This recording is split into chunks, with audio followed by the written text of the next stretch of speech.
Hello student. Chapter number 7, congruence of triangles. In that today we solve exercise 7.1. Okay.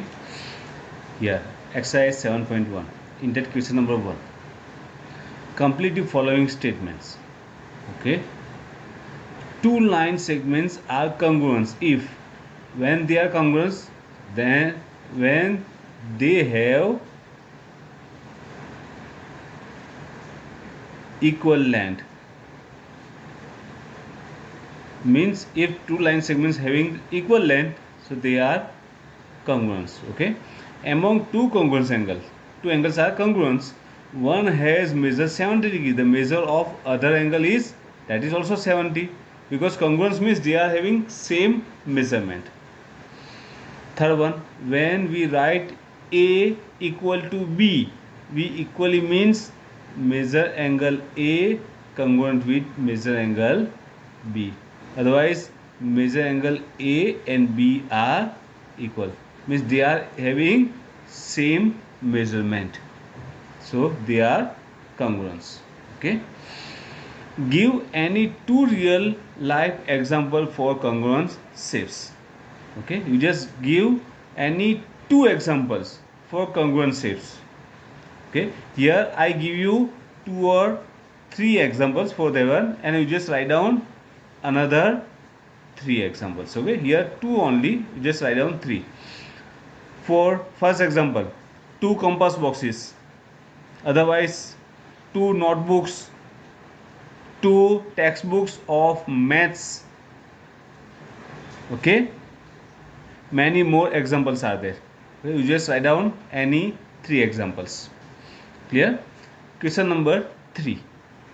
If ABC congruent to FED under the corresponding ABC corresponding to FED, write all the corresponding congruence part of triangle. Okay. First we draw the figure. Look. Question number 3. In that two triangles are there. Like that.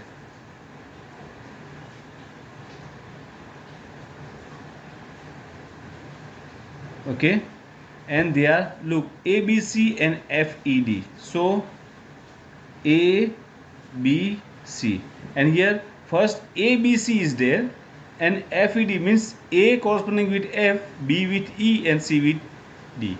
So here you just write down FED.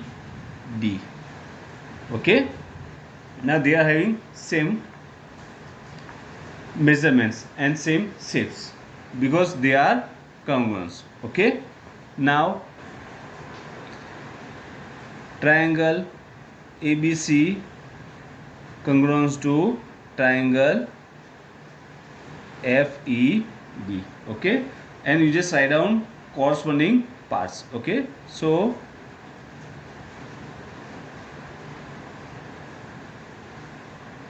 corresponding parts in that first one, that is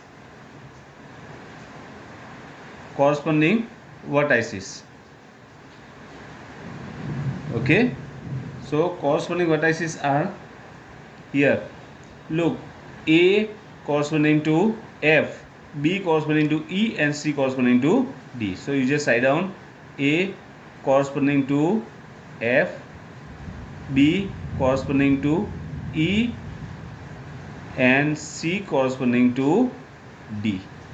That is the sign of corresponding. We know that. Okay, then next one is corresponding angles. Okay, same angle A is corresponding with F, B with E, C with D. So angle A corresponding to angle F, angle B corresponding to angle E, and angle C corresponding to angle D. Okay, and third part is corresponding sides. Okay, now here look, these two sides are corresponding, these two and these two are corresponding. So side AB corresponding with FE. Here we write down AB, and they are side means line segment. AB with FE. Now BC with ED. So BC corresponding to ED, and CA, otherwise AC. CA with DF. CA, line segment CA corresponding to DF. Okay, these are the corresponding parts of a triangle ABC and triangle FED. Okay, next one, last question. Okay, first we draw the figure for that one.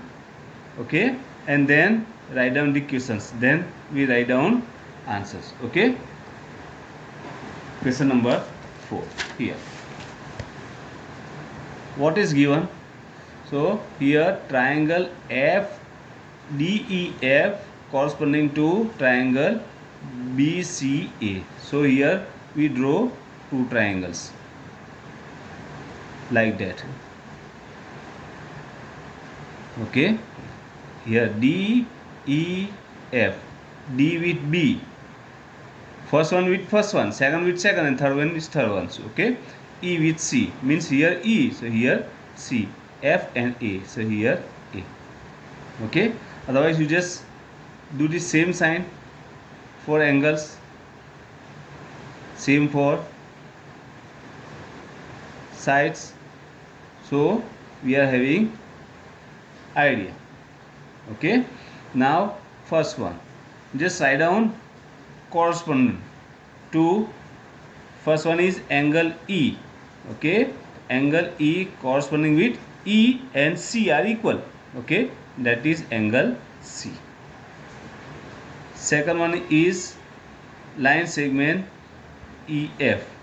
Okay, EF means this one, look, same sign here, CA.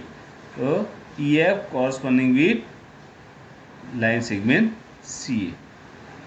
Third one is angle F. Look, angle F with A here, that means that is corresponding with angle A. And fourth one is DF. Okay, DF corresponding with, here this one is DF, here BA, so corresponding with BA. Okay, so these are the corresponding parts of DEF and BCA. Okay, just complete exercise 7.1 in your notebook. Okay, thank you.